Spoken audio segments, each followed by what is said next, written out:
I think that maybe our lives, the very miraculous experience of consciousness itself, is all a chance to be wiser. These conversations and, well, monologues are the reflections of the triumphs, struggles, creations, and wisdom we receive and wonder about along the way. This is a chance to be wiser. I'm Blair, and I'm so glad you're here. There's a very interesting feeling that's been coming up for me that I'm trying to digest, so I'm going to do it here. And I think it applies to both grief and just times of big change, but I keep having this feeling of like I'm going to be left behind. Like I'm going to be left behind somehow. I'm going to be left out, I'm going to be left behind, and then it's kind of like, okay, when I bring curiosity in, I'm like, be left behind by what? Like life? And it kind of feels like, yeah.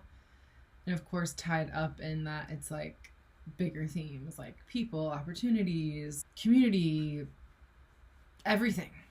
There's this it feels real and big, this feeling of like, I'm going to be left behind. And so then I'm following that and I'm like, okay, that's inherently fear. And also when I feel that and then bring in truth, like what does truth have to say? It's another annoying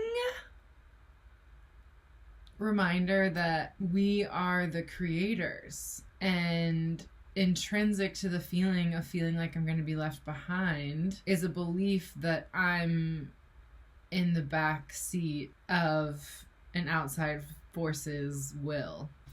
And I know that to be untrue, because we are creators, creating in every moment, always.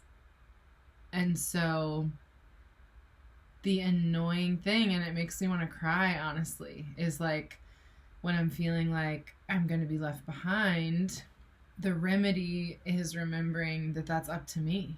And whatever I'm not experiencing that I want to is up to me. And I think the grief in that, specifically in times of like a lot of deep processing and a lot of change, which I'm in, is you feel like you don't, or I'll speak for myself, I feel like I don't have the energy for creation. I want someone to like knock on my door and be like, this is the plan, and this is what we're doing, and this is what you're doing, and like, that's it. And it's so embarrassing and vulnerable to catch the, like, what's true beneath the thing you're feeling, which is that. And so then I've just been living through the repetitive banging on my door of just asking for active participation in life. And it kind of hurts my feelings because I feel so sensitive and vulnerable, and so many things feel unfamiliar that it annoys me. Like I want some kind of comfort so badly, but truly, like, not just romanticizing pain, but like the message of the last year plus is kind of how incredible it is that every single moment is raw potential, and that it gets to be exciting. And like, I really think it's just a gear shift of taking it from daunting to exciting. And sometimes when I think of our souls incarnating and like the span of a life, I think it's like a blip beyond comprehension. Like I seriously picture like, ah! And then you're like back where we started.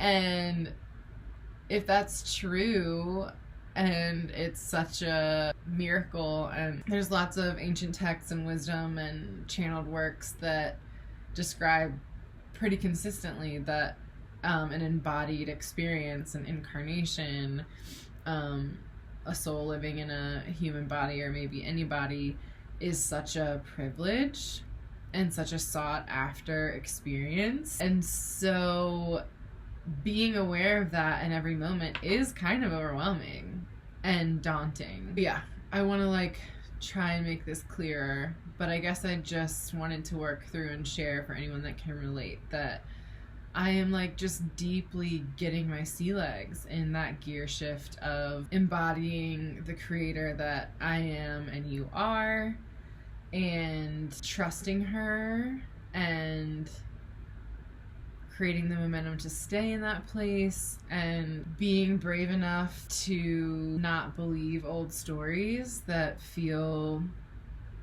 really heavy and want to be believed, because the reason I want to believe them so much is they're the only comfortable things left.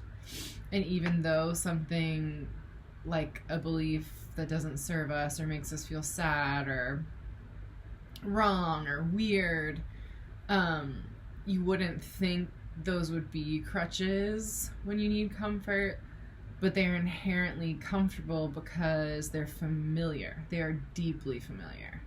They've probably been with me longer than anything else has, and in this moment, they're some of the last familiar things left. And so then it's just like constant fucking vulnerability of looking at those familiar pains even and being like, shit, you can't be here because it hurts, and it's applying an untrue filter to my reality. And that's not even true, because the more I believe it, that filter is my truth that I live, and that's not the truth I want to.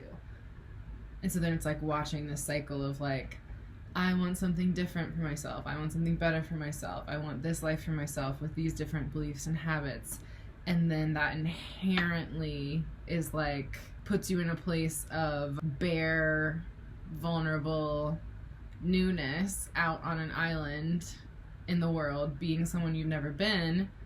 And so then that loop kind of continues where you're like leaning on these old familiar stories, habits, beliefs, because you know them. And I think my deepest spiritual, not even lessons, like experiences, like an experience that made me understand something differently, has been the overwhelming awareness that we never really know anything for sure. Like if we were actually paying attention, and this is probably why it's not true for us here, because it would be unbearable, but like to me, a truth I've experienced about our reality is that every single second has raw potential and is explicitly an unknown. And because it's explicitly an unknown, the beliefs we are carrying in that moment are shaping each moment. So I think if we really were hyper aware of that second to second, it would freak us out, which is why we're not, and why we like distract ourselves with so many things throughout history. But if we can remember when the unknown feels sad or lonely or scary or whatever of those themes you tend to dip into and believe, if we can remind ourselves that every second is the unknown for every single being that's here, it's like I always hear that Ram Dass audio in my head, like, you couldn't possibly be alone. And that's what it is. And it's not easy to remember. I mean, I'm like talking through this on the heels of 48 hours of really believing that I'm like a weird freak that like maybe can't be understood and maybe won't ever have everything I dream of. And there are days where I'm positive the opposite is true. But apparently it's the constant exercise of reminding ourselves that we are like whirling through space-time, an infinite soul and a body. And how can that not be kind of like funny and absurd? and inherently optimistic, because it's almost like, what? And if we have the luxury of I'm not talking about the world at large, we got to be better about this. If we have the luxury of our immediate day-to-day life not being in chaos, it's our job to tend to our heart, our coherence, and our own personal harmony. Because those things being in their maximum potential is what affects our community and our world and our lives. And I think dropping those beliefs, little gremlins that feel familiar, but it's time for them to go somewhere else, is deeply a part of that. It's just like a constant vulnerability. I keep saying that, but it's just a constant vulnerability. And there have been times lately where like I feel really resentful of that. And that's like really hard for me to admit, because I am so over the top lucky and held in so many ways, and that isn't lost on me. Yeah, I've felt this like resentment, like little kid, like stomping my feet, resistance to the truth of the requirement of constant vulnerability and being the person we think we need that's outside of us, and all the things. It's like, fuck. I wish someone would just like show up, take my hand, show me the way. And there's spiritual versions of that for me, but I don't know, that gets trippy.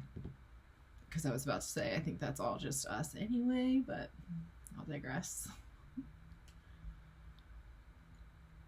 But yeah, I just wanted to share, if you resonate with that just in this time in the world, if you resonate with that as you move through grief, if you resonate with that as you move through a deeply transitional time, I'm really trying to remind myself of that, because it can hurt. It can really hurt. It can feel so real and lonely and scary, but it's all just new. And it's all opportunity, and you're either showing up to it or not. Also trying to be better about just like making different decisions, just like doing things I wouldn't normally do, and taking on more of like a curious explorer mentality, and like just having a little more fun and play, like inviting that in when I'm believing a story that feels really heavy. Because the joke apparently is, it's up to us. So I hope any of that made sense. It really helped me to talk it out, because it's been feeling a little squirrely, I'm not gonna lie. And last thing I'll share too is just like ripping the band-aid on things that need to be said and done, and not procrastinating. That energy feels denser than ever in the current energy of the world. Don't let that stuff sit in your body. Have the conversation you need to have. Do that thing that really needs to be done. There feels like more of an energetic density than ever to like holding those things too closely. You couldn't possibly be alone. That's my reminder to myself and to you. Love you. Bye.